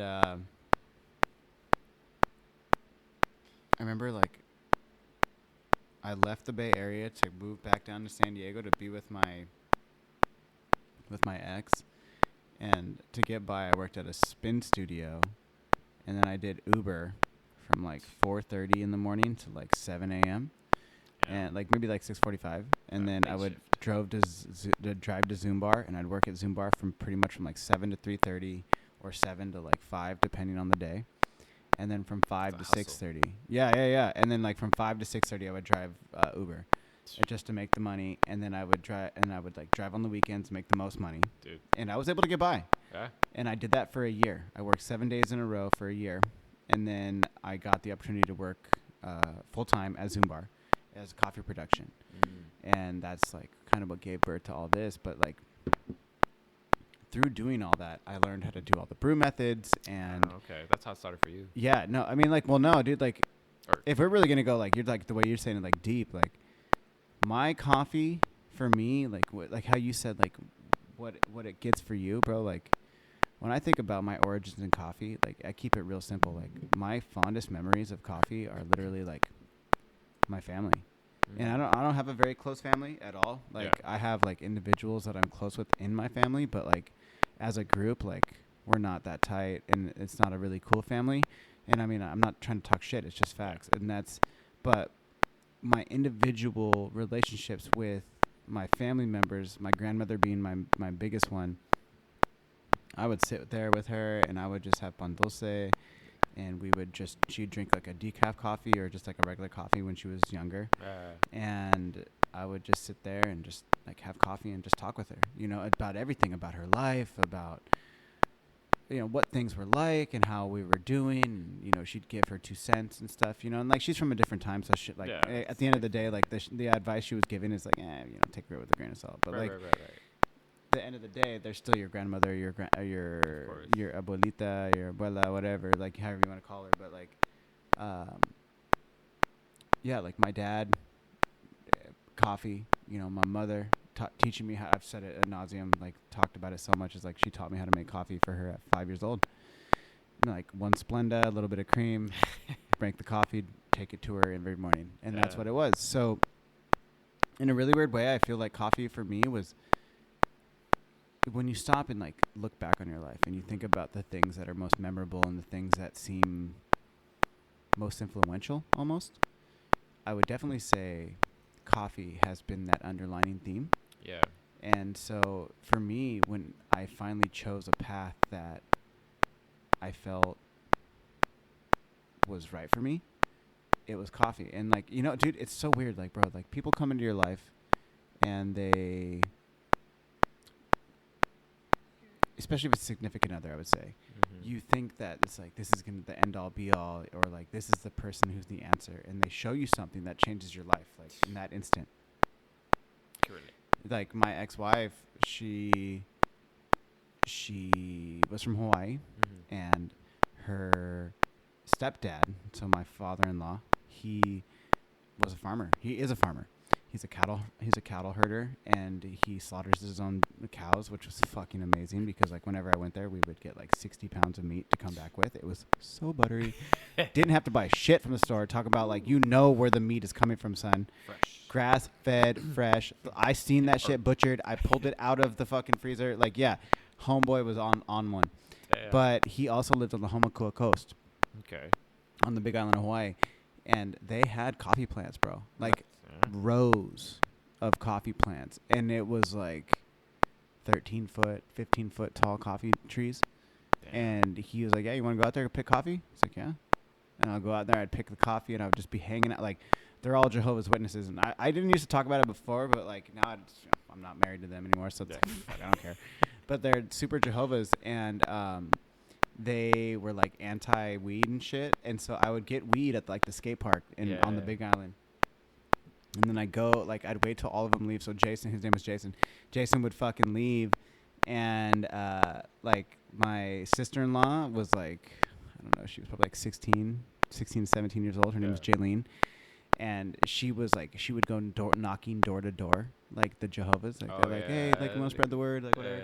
And I was like, well, have fun, going to do that. Like, all right, guys. And then, like, my ex would leave, and, like, I would just be chilling, bro. Like, out in the fucking coffee trees on, like, a big-ass 13-foot tall, like, fucking, Sparking it. yeah, dude, like, a fucking ladder, sparking a J, just picking coffee plants. Like, there'd be, like, buckets at the bottom, and I'd just be dropping the cherries in them, like, son, yeah, what's poppin'? Like, yo. They're like, who harvested all the coffee last night? Me, son. Hella high. Like, yo, I would just be, I'd be so fucking high just picking coffee cherries. Like, this is so sick. I would be video, like, Instagramming myself, like, in the tree, like, next to the fucking coffee cherries, like, just so ripped. And they'd come back and, like, you okay? I'd be like, yeah, I was just out there for a while. Like, oh, you should drink a beer. I was like, yeah, I probably should drink a beer. But little did they know. Little did they know. But, like, my point is that for me, that was when, like, when I met my ex, it was weird. Like, and I think back about it now, like, I think, like, maybe that whole relationship was just to get my ass back into coffee because I was so stupid not to do it. You know, like, because the whole thing was, like, the reason I got back into coffee was because my ex had told me, she's like, I want to move to Hawaii. Are you okay with moving to Hawaii? I was like, fuck yeah, let's go. Yeah. And she's like, well, what are you going to do? Jobs are scarce. And I was like, I love coffee. I should just work in coffee. Okay.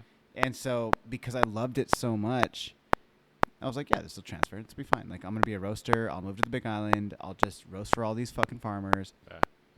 And, bro, it was so crazy. The day after I got married was my actual birthday. Oh, dang. So I got married on March 3rd, 2018. And March 4th, 2018 was my birthday. And so we were chilling. And I remember, like, we went to my now in-laws' house and my ex-wife's grandfather. And we went to their house. And my father-in-law and the grandfather, they were like, all right, Connor, come here. And I was like, yo, what's poppin'? And they were like, all right, here's all the farmers that you're going to get in contact with. Here's everybody that you're going to roast for. And it was like, if you really want to open a roasting business, we got you. Like, it was just like that, bro. So it was like, okay, I need to go back. Yeah, it's like I need to go back. I need to get really good at roasting, and this is what's going to happen. The goal was open up a roasting business by the time I was 35. I opened it when I was 34. Thanks. But then I was also divorced. So, yeah. And, like, it's just, like, the whole point of this is just, like, bro, like, I really think at the end of the day, if you're destined to do something, you're just going to find your way into it regardless how it happens. And one thing I can honestly say with, like, wholeheartedly is that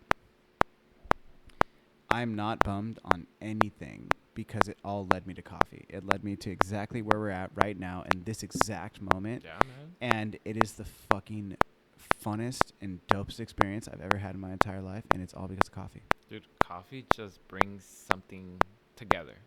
You know what I mean? End of the day, like it's just something about coffee. You know, the bean, the actual bean, the cherry. You know, it's just it's amazing.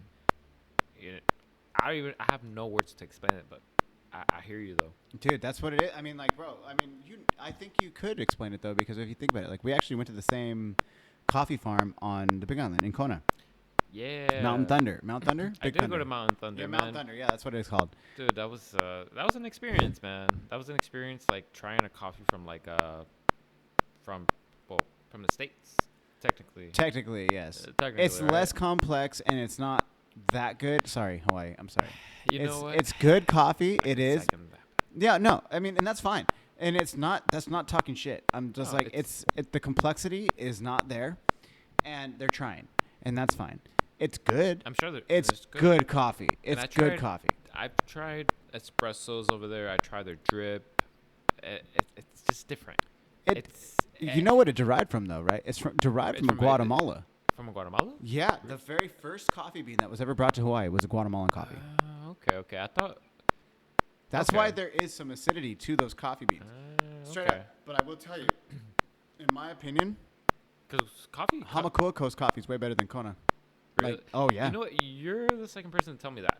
Dude, the Hamakua Coast coffee is like, stop Okay. playing. Stop fucking playing. That's so the coffee that I would pick for my stepfather or that dude. I was married to his daughter. That guy. That dude who I was related to. That guy. His coffee so good.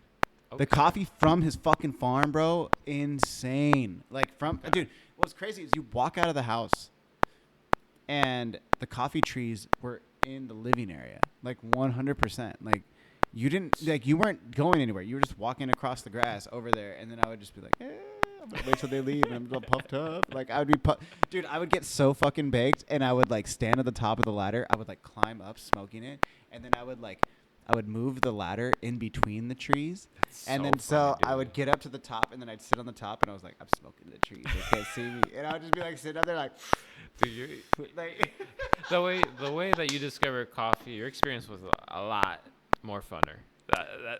Nah, dude, it's not even that. It's just know, like. It was out of necessity because I didn't have anything else, bro. Like I couldn't do this. I couldn't do like the sales life anymore because I think after hanging out with me now, you've been hanging out with me for a couple weeks now. You've seen like, bro, I can't just do it like boring. Like I have to like. You have to have fun with it. You have to have fun, and that's like you have to have fun with it. If you're not gonna do it like for fun, then why the fuck are you doing it? Like, dude. Where I knew my sales career was done was like the last thing I did for like a skate company in LA. Like I fucking was at this award show, and that's when like Lil Wayne started skateboarding. So Lil Wayne was at the award show, and so it's like it's a big deal. Lil Wayne was there, but like you're with all these skateboarders, and I was like with my homie Shuriken and my homie Marius and my homie Lizard King, and like we're all hanging out, and we're fucking like smoking and drinking, and then like I'm so lit. And my ex is standing right next to me. And then my homie Shuriken comes out of nowhere with this, like, Cheech and Chong looking fucking little J that was, like, crooked as fuck. And, like, we smoke it, and this shit just knocks me on my ass. I'm like, damn, Shuriken. He's like, that's straight weed, bro. Like, it's fucking fire, son. Like, if you know Shuriken, he's a local legend here in San Diego. Yeah. He's, like, a pro skateboarder. Super fucking amazing guy. And he's just like, that's that fire, son. He's like, you know, there's a guy to laughing super hard. And, like, I just get that super crossfaded, and like, bro, I tell my ex, I was like, yo, I gotta go to the bathroom real quick. I'm gonna yak. She's like, all right, let's go. And she's like, I'm gonna help you get through there. And so we get through the crowds, and she's like, look, babe, Lil Wayne. And I was like, I don't give a fuck. And like, I just like book it to the bathroom, and like, dude, as soon as I hit the bathroom, I open it up and projectile vomit like all over the walls. No shame. I walk in there, lock the door, and then just finish yakking in the toilet. And I felt so bad, but then I remember like, dude, the exact moment, bro. I looked up from the toilet after I was done yakking. I was like, I'm done with this life. I can't do it anymore. And I just was like, I'm done. I was like, I'm done. I'm finding whatever else I have to do because, like, dude, sales is fun, but, like, part of sales is the party. Yeah. And especially in LA and especially in action sports. So it's like, bro, I'd be in the middle of conversations with people and they'd just be snorting blow. Like Damn. me and you right here, we're just talking, and then they just Yeah. pull out a bag of Coke, like yeah, then like da-da-da-da. And then like just fucking hit it, and like you're like you didn't, and then like the only thing it would say is like you didn't see that, like what? And they're like yeah, there you go. And then they just like Super maybe do casual. one more, yeah, like one more bump, or they just put it back in their pocket, and it's like super cash. It's like Damn. So okay, like what just happened? yeah, what the fuck? Did that really just happen? Like, all right, cool, bro. But I've Yeah. also like at the same time I say these things, and I'm like around people who still like. I was at a party the other day, and this dude just had a pile of Coke on it in the middle of his hand, and he was just having a full-on conversation, holding the pile of Coke on his hand while he like it was a drink, and I'm like, what the fuck? Dude, people are so odd. Like, and I'm like, dude, like they're like, you want one? I'm like, bro, I don't do that shit. Like, I'm Like, good, I'm- G. Like, I'm don't. it's so crazy to me, and I'm just like, people are so nonchalant with this, and I'm just like, you're like a professional, like, yeah, but it's like, I don't know. It's just life So- is crazy, bro. Dude. Life is crazy. You know, you only, and you know, not to like, you do only live once. You know, 100%, bro. but you gotta enjoy it like responsibly, but you also have to be, you know, I guess like through my whole experience, it's just like finding the purpose. Yeah, You, I would you, say so. you know, find a purpose, and Well, what does it mean to you? that's a good question. You know, and it's crazy because like for me, finding the purpose, I guess I could say I found my purpose, right? In life or with your business? Kind of both. Kind of both. That's dope. Because they come in together. They coincide. They coincide. You know what I mean? And for me, it's just like when you find your purpose, it helps you drive to like keep going every day. Mm-hmm. You know what I mean? Well, you're not working because you love it. Because you love it. Yeah. But then it's just like you have to kind of live to have some fun. But then, life is fun. dude, life is Why can't your job be fun too? life is fucking amazing. Bro, when you come back from your trips, do you get bummed that you have to go back to Cafeina, or you're like, fuck yeah, this is dope, I can't wait? Sometimes I get bummed because I have to go back to work, but Really? because I came back with a new experience, it makes it even better. Because I know at the end of the day, like, we're continuing to grow through the new experiences that I've gained to share with the world, you know, Well, what about your team? to share with the team. Dude, yeah, because that's like, Dude, and honestly, man, your team is important. dude, your team is 100% important because without your team, you don't have nothing. So it's And- like, when I hear you saying this, like, hell yeah. Like, I fuck with that super tough, but it's like, I would respectfully have a different opinion Mm-hmm. because of the facts, like, bro, like, not only did you just experience that, because, like, I have a full belief that, like, every trip you go on, you never come back the same person. You're a different person. You really don't. Every time. You really don't because it's a new experience. you New know? experience. You don't ever know, like, things that happened when you were out there that might have True. never happened to you. True. But then when you come back and you're talking specifically about coffee, Mm. you come back and you share that with your team, and you're Oh, man. shedding like light into like a passion that they know you have, but now your passion's been deepened. You know what I'm Dude. saying? And that's how the team felt at that point when I came back from Honduras. They were just like, damn, who's Andrew? Who's this guy? Mm-hmm. You know what I mean? Dude, like next origin trip, gotta go. Dude, I'm fucking down. I'm always down to go travel, bro. Like I was just talking to Ray Ray. Have you met Ray Ray? I've You not seen met him? Ray. Okay. He's like my best friend. He's like super dope. He's one. I should say one of my best friends. Sorry, guys. Like fucking.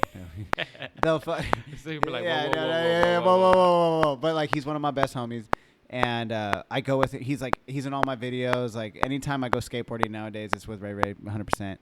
But he was like, we're on this big old as you know, we're on this big ass Mexican tip right now, and just exploring Mexico, and like we want to check out some other spots. But like, yo, bro, I want to check out Oaxaca because Oaxaca has a crazy coffee scene, and I want to go Dude. down there. I want to check it out. Dude, I've had some pretty good coffee from Oaxaca, and let me go with you. Dude, I'm fucking down. Well, Dude, I told you you should come to fucking TJ with us. Like, dude, I go to TJ all the time, bro. The fuck? I know, man. I know. It's just like, well, working every day, 7 days a week. You know what I mean? But no, like I've actually had some coffee from Oaxaca. Um, Definitely a good, nice, complex, fruit-forward flavors. Dude, shout out to Samuel. I know Samuel listens to the podcast. Sam, have you met Samuel? I have not. And Pablo, again, shout out to Pablo. Okay. Pablo introduced me to him. His name is Samuel Ronson, I think is his last name. He's an amazing producer, and he's doing amazing things in Mexico right now with fermentation, with processing methods. Dude, he's so good at coffee. But it's also like the terroir. I mean, it can't just... If we're really going to get into it, I have to... The proof is in the pudding, right? Like, for coffee, for me specifically. And as a roaster and as a person who's gotten to cup coffees from all over the world and gotten to speak to producers and do these things, dude, there has to be something in the terroir. And the terroir is... there's certain individuals who come along and they are able to accentuate aspects of coffee that have not been accentuated before. Samuel is one of those guys. Okay.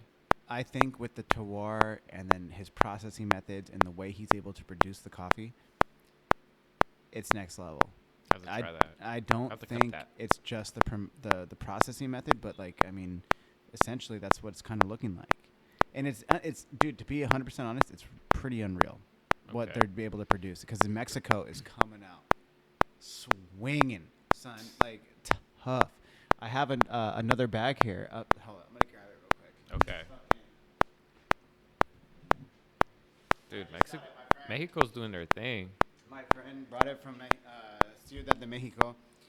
It's the Rosta Tostador Herevia. And then está Hermanos Pacheco.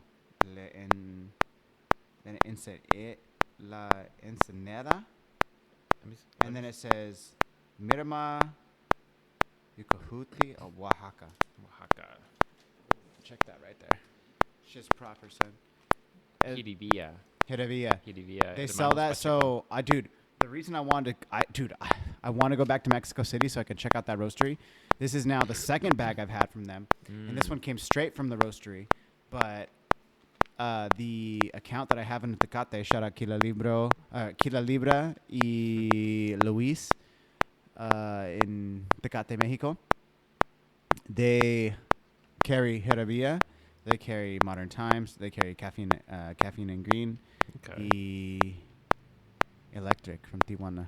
Oh, okay. So, bro, it's like, dude, that's the next thing, bro. It's like, I know people be talking shit. Like, I'm not talking shit, but like, you know, Mexicans, they saying I am Mexican, but it's like, bro, you know, I'm not saying you're not American, because we're all Americans, but like, at the same time, like, I'm just trying to fuck with everybody. And like, I want to be part of the culture, and I want to be part of like, this is who I am. Like, granted, I was raised in the U.S. All right, cool, whatever. I mean, but so like, was I, man. Yeah, it's our roots. But it's the roots, bro. Like, and I was raised like, you know, I'm a halfie. Like, I'm like what you call in Hawaiian, or like, you know, whatever, like pigeon, hapa. You know, they call them hapa. Like, cause I spent a lot of time over the last 10 years. Like 3 times a year I'll be in Hawaii. I remember, well, I went to Hawaii like Howleys. Yeah, well, Howley, yes. Howley? We're Howleys. Both me and you are Howleys. I'm extra Howley because I'm white, but you'll be a Howley because you're not from there. The native. Yeah, you didn't grow there, you flew there. Yeah. That's a big thing for them. Yeah, it's a big thing for them. That's a term that I found out when I was Howley. Like, oh, Howley. Oh, Howley. Like, some shit like that. I guarantee people listen to Hawaii, they'd be like, oh, this fucking guy. But like, oh, shoes, bro. How's it? Shoes. You know, like the little kind thing, like, whatever. But like, what was my point? I totally forgot. What were we talking about? Oh, the culture. Bro, like, it's like, did you ever see Selena? That first, like, the one with Jennifer Lopez? Yes. There's a scene in that movie in the beginning. She's like, you know, we're not Mexican enough for the Mexicans. They're like, yeah, but you're not white enough for the white people anyways. Like, you're not good enough. It's either way. And that's, dude, I might be white and shit, but like, when I was growing up, like, they see my grandma drop me off, or they see my pops drop me off, and they would like automatically like put in a box, like, yo, you're Mexican, like, because they're hella dark. My parents are dark. My dad is darker than you for sure. My grandmother's darker than you. Shoot. And you're dark. I know. And so it's like, nice brown color, Yeah, you're man. nice brown. You're like mocha. Mocha. You know what I'm saying? Mexican mocha. Mexican mocha, Well, son. Hondureño mocha. Oh, there you go. Anderendo There you go. mocha. Okay, vale. Pero, like, it was like, I feel most comfortable in that type of shit, in that culture, and, learning the language and making friends in Mexico and having the opportunity to be a part of Kilo Libra Cafe and being on the shelf with, like, Arabia and Electric. It's like, bro, it's an honor. Huge. Yeah. It's a fucking honor. Oh, yeah, And that's my whole point is, like, if some people might not accept me, but, like, you know what? The coffee community in Mexico, they're accepting, and they love it, and people are responding really well. Dude, and that's amazing, man. It's more than just, to me, it's more than just, like, your color, your skin, it's what's inside of you, right? Because we all bleed red, at the end of the day. Technically, it's blue. Or blue. Yeah, but actually, as the oxygen hits it, bro, it turns red, G. You gotta know these things. I was in the medical field, man. Yeah. Oh, yeah. Come on, man. No, there you go. But you know what I mean. It's just like you bring a product that you're passionate about, and they taste it and they feel it. But see, that's the energy. That's one thing that you're gonna need to do, Munji. Like, I didn't even talk to you about this, but, like, on the podcast before, I've talked about this. Is like, I ask other roasters, like, yo, how do you do it in the roastery? Like. And I want to know just yet. No, but it starts. It starts before you know, because you've been there. Yeah. And that's when it starts, in my opinion. As soon as you see it, all it takes is just seeing it, like how it fucking starts. And once you understand how it starts, you understand the delicate process of cooking that. Because at the end of the day, you're a chef. Yeah. You're a chef of coffee. That's what it is. Because you're bringing out flavors, complex, like. A maestro tostador. You know what I'm saying? Dude. That's what it is, bro. And that's like a master roaster. You gotta fucking. I don't know, bro. It's deep. It's fucking deep. And, like, I don't know how to put it into words about, like, the feeling that I get when I come to coffee. Like, I don't know a lot of things, and I'm not that smart. But I will say, when I fucking fuck with coffee, I know what I'm doing. Dude, I feel comfortable with that. Because it's like, I'm in my element, my G. Like, I feel like when you're drinking my coffee, I feel like you can feel what I was putting into that. And I can vouch for that, because I've definitely put your coffee in the AeroPress. Yeah. And also on a pour over, man. Mm-hmm. And even I shared it with the team, and they all loved your coffee, man. Dope. So I can definitely validate that. I appreciate that. Thank you. It's fire. Not kidding. Thank you. Definitely. Thank you. The Notorious blend. Dude, fire. the Notorious. No, it's a single origin. It's And not even a blend, my G. Oh, That's what I'm saying. It's a apologize. single Sorry. origin. Single Black honey origin. process, Costa Rican. You feel me? From Sonora, Costa Rica. But no, definitely, man. And that's the beauty of coffee. You know what I mean? Like, when the roaster really puts the time and effort, skills, talent, experience into the coffee. Well, dude, it's like, it's an expression. It's art, bro. Like, it sounds so lame when you say it out loud. Like, it's not, man. But I know it's not. But, like, when I say it, it's like you trying to. It's like it's almost cool, like man. you're something like poetic. You can or toot it's your like horn, man, 'cause no, it's not even tooting a horn, because, but bro, it's not about tooting a bomb. horn. I It's know. not. It's not about that. It's like, But you gotta give yourself credit where it's. my dad, my father, like, he's a portrait artist. He's a portrait. He does portraits. He's probably the best artist I've ever seen in my life, next to Michelangelo. I'm not even kidding you. I'm not kidding. I know you're laughing, and I understand that, but, like, bro, I'll show you some of his I haven't art. seen it. That's why, It's fucking unreal. He's one of the most talented individuals I've ever met in my life. He's very weird. Yeah. He's a fucking artist to the full extent. And me and him don't necessarily understand each other. But when I see what he can do, dude, he could do this piece right here. No problem. He could do that piece of Nipsey just as good, if not exactly replicated. And, like, he has this eye for detail that is second to none. My mother, she's an artist. Like, she has a film degree. She worked in Hollywood for a long time. And now she has her master's. She went back later in her life, and she got her master's in photography. Nice. She has art shows and does all these things. And it wasn't until I was like maybe like 33, 34 years old where I learned I was like, damn, I'm a product of like 2 artists. Yeah. And then I realized like what I'm doing with coffee is It's an art. It's an art. It really is. And that's how you express yourself and how you yourself are expressing yourself with Cafeina and like you're Honduran, but you have like you're born on Dia de los Muertos and you're keeping that like that Latin vibe because it's bigger than you at that point because now you're creating a movement. And Salvadorian too. I want to put that. Oh no, I'm just saying like I'm just saying in general like you're creating this movement of like what represents you. And here's your mark on your community, on your business, on your team, on individuals, on your community. Yeah, it's like, bro, what you do, and that's why I want to have you on the show is because, like, dude, like we're talking and we're bullshitting and we're like going off on tangents and stuff, but maybe just me, but like, nah, this goes like, ways, yeah, no, it goes like it's like this is why you're here, bro, because it's like, it, man, honestly, you know, like. Come on now, dude. Dude, honestly, and I appreciate you inviting me on the show, man. Like this is, it was an awesome opportunity, and just to kind of share a story, you know, with Caffeine and Green, and just be in your new, you know, brick and mortar that you just opened up. You know, thank you. It's amazing, and you guys have to check it out. You know. Oh, dude, but it's like, this is just a tasting room. Like at the end of the day, it's just like coffee, like roasting the coffee is what I do. But like, dude, this is an amazing tasting room if you want to call it that. Dude, it is. Like, I just look at it as like a tasting room now. This is bro, because like up until this past week is the first week we've gotten like requests for foods. We've been open for 2 months. Oh, dude.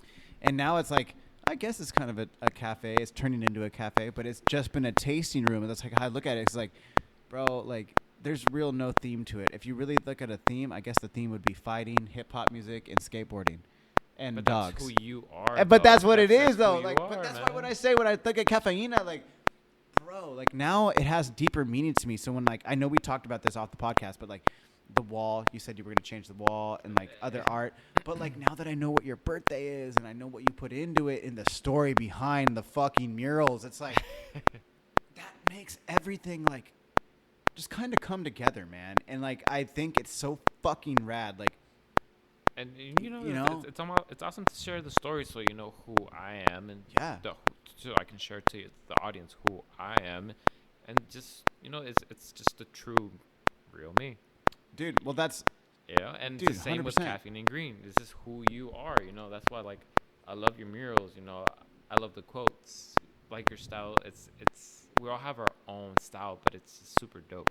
It's amazing, man. It's you can only be you. You can only be you, bro. You can only be you, and nobody else can be you, because only you can do you. Only you can do you. Yeah. Only you can be you. And like, dude, it was hella funny. Right before the podcast, like, I was over drinking beers at Seek, and I was like trying to holler at my friend, and like, my friend Sav was like, I was like showing her the text message, like, look at this. This is what this person said, and she was like. She's like, you're kind of a dick, though, Connor. And I was like, really? She's like, yeah. She's like, you're super nice, and you're really like, you're really creative, and all this. She's like, sometimes you're just a dick. And I was like, yeah, but for good reason, though. Like, come on. Like, yo, I will be a dick when I need to be a dick. She's like, sometimes not really. And I was like, she's like, sometimes you're just a dick. And I was like, all right. It's just like, it's acceptance. You know, it's like also, it's man. Like. Sometimes people say I come off like as a.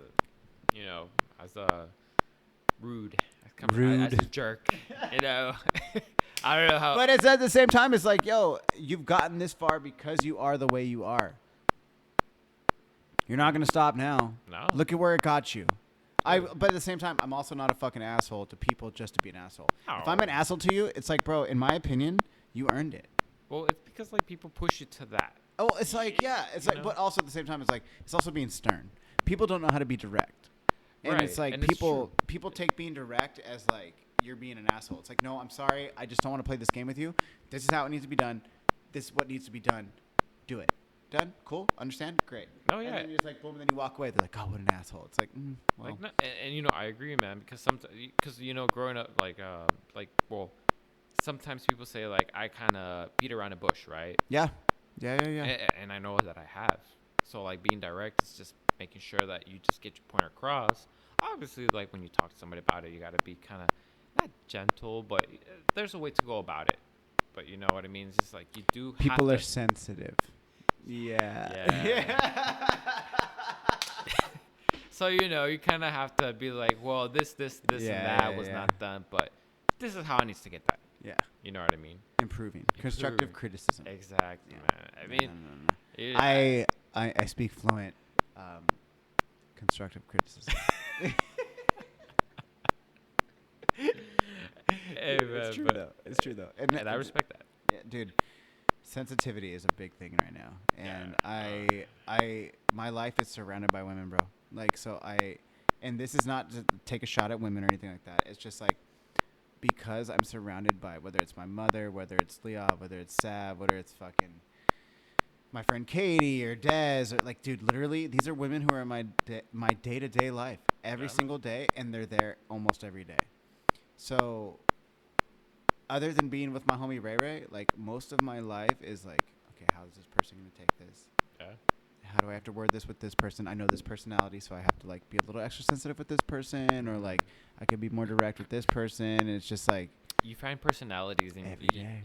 Dude, you have to balance the personalities, and that's part of, well, apart from owning the business, being the manager, you know, it's different personalities, but you just, it's a juggling act. Well, that's why the podcast is great, because then I could just, like, I can feel a person out within the first, like, less than 10 minutes. Generally, from, like, the first 5 minutes of a conversation, I can kind of approach it, like, how I'm going to approach this person. Right. And then...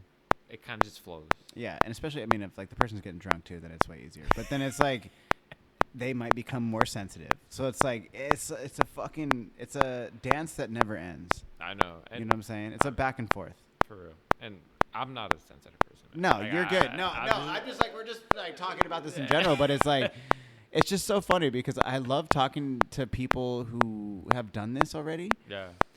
And you have so much more experience, and it's more in the experience of being the owner, you know. I mean, I've talked about this before on the podcast, like Tyler from Tired Eyes. He's a good homie. Yeah, man. And you know what?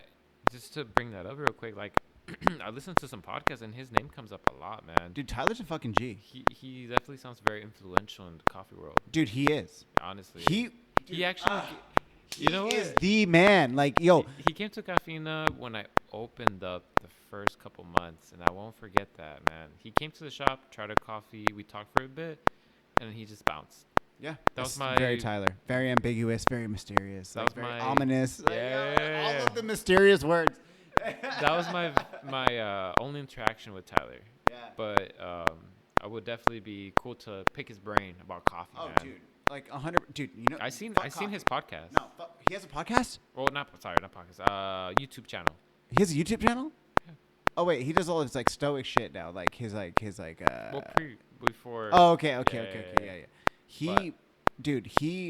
I'll have like FaceTime calls with him. I'll ask him for a call. He's like, yeah, I'll get on FaceTime with you tomorrow. It's like, oh, okay. Like, dude, he's younger than me. Super younger than me. Like, almost by 10 years, I think. I think he's like 27. So he's even younger than you. Yeah. Maybe. But, fuck, maybe I'm way off.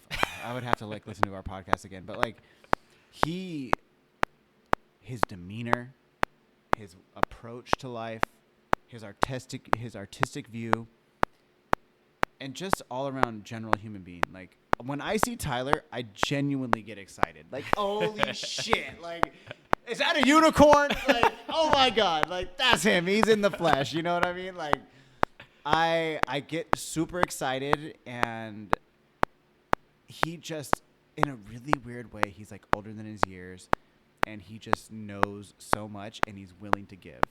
And in the aspect of, like, bro, I will not lie.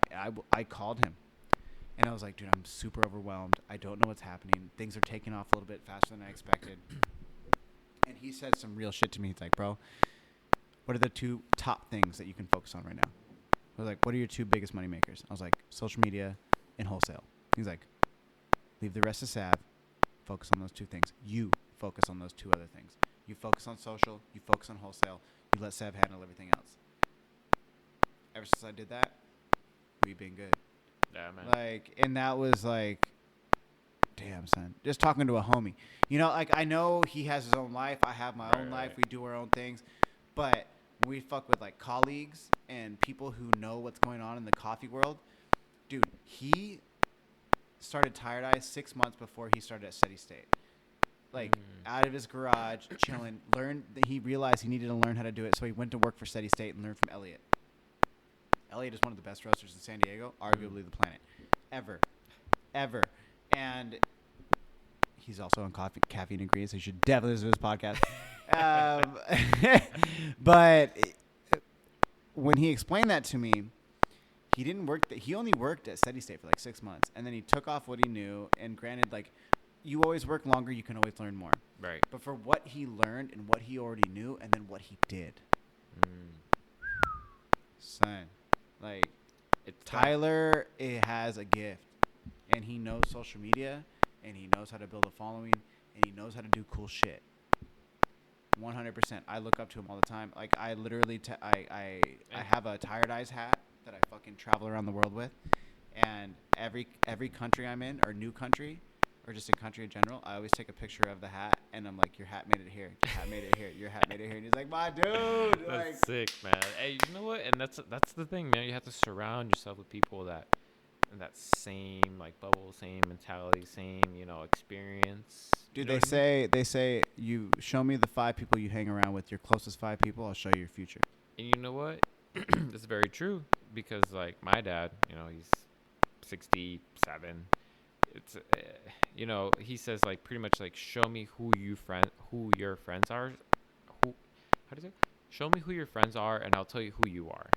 Perfect. You know what I mean? Same thing, bro. I mean, he says in Spanish, but it's pretty English. Sí. Yeah. Pero en español es... Enséñame tus amigos y después yo te puedo decir quién tú eres. Sí. Something like that. Yeah. I'm probably butchering it, but, I mean, you said con tú eres, like, with who you are. Like, yeah. Like, no, it makes sense. I couldn't agree more, bro. Like, but I also think it's like, who's your immediate circle? Like, I got Ray, I got Liav, I got Sav. Yeah. That 5th spot is like Danny, my best friend from Northern California, my homie, like Corey, like a couple people, super small. But everybody in my circle is pushing. They're like, you making this much money, you doing this, you better in yourself, you're doing that. And then I got my homegirl Liav, who's like a fighter. She's a fucking cop. She's doing these things. She's pushed past her goals. I got homegirl Sav. Sav's in here. She's working over there. She's making a life for herself. Like, yo, I'm surrounded by hustlers. Like, everybody in my crew is hustlers. They don't fucking take shit from nobody. Most of them can fight, and they're making money, and they're doing their goddamn thing, and they're fucking super cool, and they like to have fun. I mean, dude, bro, like, I can't ask for anything more. You know what I mean? And, like, in your extended crowd, like, to my extended, like, my colleagues, I would say, like, yo, straight up, Tyler's, like, number 1. Like, if we're talking, like, who's your colleague circle of, like, homies who are there, Tyler's number 1. Steve Rail, my mentor, number 2. Jason Bush, my other mentor, number 3. Like, it's fucking coffee nerds, and it's marketing nerds, and it's fucking, like, yo, it's who do you surround yourself with? Who are you trying to be, my G? Like, real talk. You trying to get better? Fuck with me. Let's go. Like, let's get better together, and let's make each other improve, and let's, like, you have a different personality or a perspective than I would have. I'm fuck with it. Like, you can tell me I'm wrong, and then if you show me I'm wrong, even more. Like, okay, cool. Like, yeah, I'll change my mind. Like, yeah. I'm not, like, stuck in the ground, heels dug in, tough. Like, you know what I'm saying? Like, open mind. Yeah. Do you do psychedelics? I do. Do you? Like mushrooms? Of course. Mushrooms, like acids. Oh, wait, we haven't talked about this. They're going to be like, whoa. I forgot. Yeah. Dude, I think psychedelics is a big part of that, too. Well, honestly, man, like, my experience with psychedelics, and not to, be like, woo, woo, woo. We don't have to get into it. Yeah, but, like, we just, like, generalities. Like, for me, when I did my heavy dose of shrooms, it was, like, almost, like, close to an 8, like, 2.8 grams or whatever. Which is, like, the hero's dose. Yeah. Dude, people can be like, whatever. But honestly, man, I remember I went to Joshua Tree. Yeah. I was with, like, my closest friends. Yeah. And then we did some shrooms out there, man. And I was I was going through a very, very difficult time in my business and myself, personal, relationships, everything. But when I did shrooms out in Joshua Tree, I was by myself for a moment. You know, you go through this crazy trip in your brain. And then, at least for me, I went through this whole weird, like, crazy, like, pretty much, I just told myself everything was going to be okay. Dude, always. And honestly, man, like, everything is okay. 100%.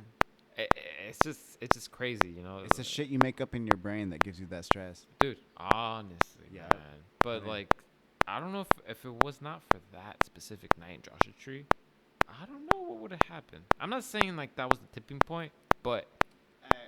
Bro, I agree with you because I've been there many times, whether it was, like, I was doing acid or, like... I've never tried acid before, but... It's the same thing. It's the same thing. It's definitely, like, a lot more, like... I don't know. It's weird to put, but, like, in my opinion, acid and mushrooms are kind of the same thing. Yeah, okay. But, you know, mushrooms, man, and ever since then, you know, a nice little microdose throughout the day. It's just, like, it puts me on, you know, like, I don't need anything else but something that's, like natural, you know? Dude, and both will fucking give you perspective and, like, will put things, make things a little bit more clear. It does, to be in honest. my opinion, 100%. I agree, man. I agree, and... I will never shit on that, ever. Never, man. So that's my experience with some psychedelics. Yes. So when people say, like, oh, shit, I'm scared, it's like, you just got to be with the right people. You got to be with the right people. You got to be in the right mind state. It is a mind state thing. Dude, I was in a fucked up mind state when I did that. That sucks. Super fucked up. Yeah. But I snapped out of it. And I came to a conclusion that I was going to be okay. Dude, I did mushrooms the first night we were in Guadalajara. Damn. I just had them. I was like, oh, look at this. Oh, boom. And I ate them. And I was like, all right, let's go to the bar. Dude, because I'm just to a point now where it's like. You're experienced. Yeah. I'm experienced, but it's also like, I welcome that journey. Yeah, man. Dude, I took so much mushrooms at, I was at the Pyramid of the Sun in Mexico City in April. Bro, we ate them as we were walking up. We're like, oh, we have all the mushrooms. And I just, like, ate the mushrooms. And then I was, like, sitting at the base of the Pyramid of the Sun. And I was, like, looking at all the art. And then it started hitting me. And I was like, uh-oh. And I was like, oh, this is tight. And then I was looking at everything. I was like, oh, this is so sick. I was just, like. Connecting with the gods. Yeah, bro. Like, yo, real talk, no cap. Like, going to Jalisco, like, kind of like how you were saying earlier in the conversation, I was just like, bro, it really does feel pretty epic to be back there. Like, I don't know what it was for you, but, like, for me, like, when I went there, I was just like, there's just this connection I feel that you can't really explain in words, but it's like, damn, you feel like you've almost been there before. Like, damn, you, like, in a really weird way, you feel at home. And it's like, why do I feel at home here? I've never been here before in my life, but it's like you almost see, like, a part of you it's like a part of you knows this already. Like, you've been here. Like, you know this. It's that like, connection. Yeah. It's fucking man. dope, bro. Like, I don't know. But we'll leave it there. We've done an hour 40. Okay. Damn. My G. Shoot. It's been a good conversation. Hell yeah, man. My G. I appreciate you, man. I appreciate you too, G. Honestly. Tell people where they can find you. So, Cafeina Cafe is... Give the address. 4011 46th Street, San Diego, California, 92105. City Heights, specifically. City Heights. Cafeina. Cafeina Cafe. IG is Cafeina Cafe SD. Yep. So we do have a Facebook. We do have a TikTok. It's not super active, but it's the same handle. Cafeina Cafe SD. Yes. But definitely follow us. Support. You know, we're just trying to do cool shit in the community. Cool things in the world, man. We have a purpose. You know, and our purpose is just to help others. You know, we think about others before ourselves. And, you know, thank you guys for tuning in to Caffeine and Green. Thank you, Gano, for having Cafeina, you know, having me. So it's been a great time, man. Honestly, it's super natural, nice flow, nice conversation. Like, convo, bro. Dude, I appreciate it, man. Honestly, this is super dope, man. So, yeah, and Caffeine and Green, man, my go-to drink here would be just a straight up espresso. Always, dude. You know, I'm super down. I had a cold brew, but I will always go back to the espresso. Yes. All right. So. All right, my G. Oh, thank you guys. You heard it here first. Cafeina Cafe SD on Instagram, on TikTok, Twitter. Facebook. Are you on Twitter? We do have a Twitter, but it's not active.